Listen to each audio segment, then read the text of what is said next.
రిజర్వేషన్ల కోసం హిందువులనంటే అనుమతించం. ఇవి రాజ్యాంగాన్ని మోసం చేయడం, రిజర్వేషన్ల స్ఫూర్తికి విరుద్ధం. సుప్రీంకోర్టు కీలక తీర్పు ఎస్సీ ధృవపత్రం కోసం క్రైస్తవ పెన్షన్దారులు చేసిన వాద్యం కొట్టివేత. మారిటైమ్ హబ్గా రాష్ట్రం. ఓటర్ల తయారీ, మరమ్మతుల, బ్యాలెట్ల ప్రాధాన్యం, పర్యాటక రంగంతో అనుసంధానం, పోర్టులు, షిప్పింగ్ హార్బర్ల నిర్మాణంపై దృష్టి. ఏపీ మారిటైమ్ పాలసీ 2024పై సీఎం చంద్రబాబు సమీక్ష. పల్లె గొంతు తొలిపేందుకు సహకరించండి. జలజీవన్ మిషన్ అమలుకు అదనపు నిధులు ఇవ్వండి. ప్రధాని మోడీకి ఉప ముఖ్యమంత్రి పవన్ కళ్యాణ్ వినతి. ఎర్రచందన విక్రయాలు ఎగుమతులకు టాస్క్ ఫోర్స్. కేంద్ర అటవీ శాఖ మంత్రికి విజ్ఞప్తి. ఆంధ్రప్రదేశ్లో డ్రగ్స్ కట్టడికి ఈగల్ ఫోర్స్. త్వరలో యాంటీ నార్కోటిక్స్ టాస్క్ ఫోర్స్ మహాసంకల్పం పేరుతో రాష్ట్ర వ్యాప్తంగా ర్యాలీలు, అవగాహన సదస్సులు. మంత్రివర్గ ఉపసంఘం భేటీలో కీలక నిర్ణయాలు. డ్రగ్స్ విక్రయదారుల కుటుంబాలకు సంక్షేమ పథకాలు కట్. 1972 toll free number. గంజాయి, డ్రగ్స్పై ఫిర్యాదుల సమాచార సేకరణ కోసం టోల్ ఫ్రీ నంబర్ 1972 ఏర్పాటు. త్వరలోనే ముఖ్యమంత్రి చంద్రబాబు చేతుల మీదుగా దీన్ని ప్రారంభించాలని నిర్ణయం. పాఠశాలలు, కళాశాలలు, విశ్వవిద్యాలయాలు, గ్రామ వార్డు సచివాలయ పరిధిలో కనీసం 10 మందితో ఈగల్ కమిటీలు ఏర్పాటు చేయాలి. వీటి ద్వారా డ్రగ్స్ను కట్టడి చేయాలి. లెబనాన్లో శాంతి వీచికలు.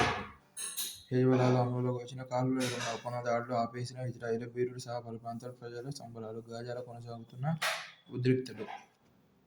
ఆంధ్రప్రదేశ్ మారిటైమ్ రంగాన్ని అభివృద్ధి చేసేలా విధానం, మారిటైమ్ పాలసీ రూపకల్పనకు తీసుకురానున్నట్లు సీఎం పేర్కొన్నారు. రాష్ట్రంలో ప్రస్తుతం విశాఖపట్నంతో సహా మేజర్, నాన్ మేజర్ పోర్టులు 5 ఉన్నాయి.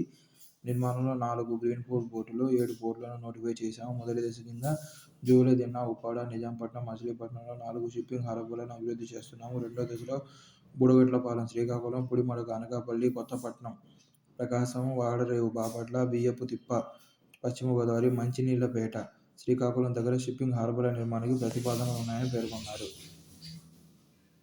అమరావతిలో భూగర్భ హెచ్టీ లైన్లు. వివిధ సంస్థలకు ఇచ్చిన స్థలాల్లో అడ్డుగా టవర్లు, లైన్లను డక్ట్లోకి మార్చేందుకు 1600 కోట్లతో ప్రతిపాదన. వెలగపూడి సమీపంలో రైతుల ప్లాట్ల నుంచి వెళ్తున్న హై టెన్షన్ లైన్లు. పశ్చిమ ఆఫ్రికా నౌకలో పేదల బియ్యం.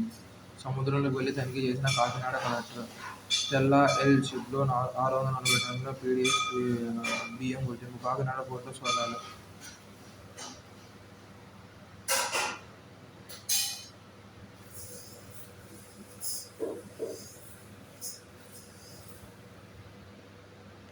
పరవాడ ఫార్మాసిటీలో వెలువడిన విషవాయువులు.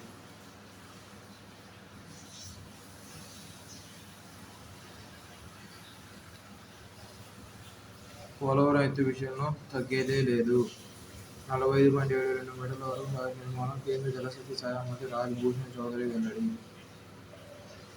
దూసుకొస్తున్న ఫెంగల్. తుఫానుగా బలపడిన తీవ్ర వాయుగుండం. ముంపైన తమిళనాడు, శ్రీలంక మధ్యంలో తీరం దాటే అవకాశం.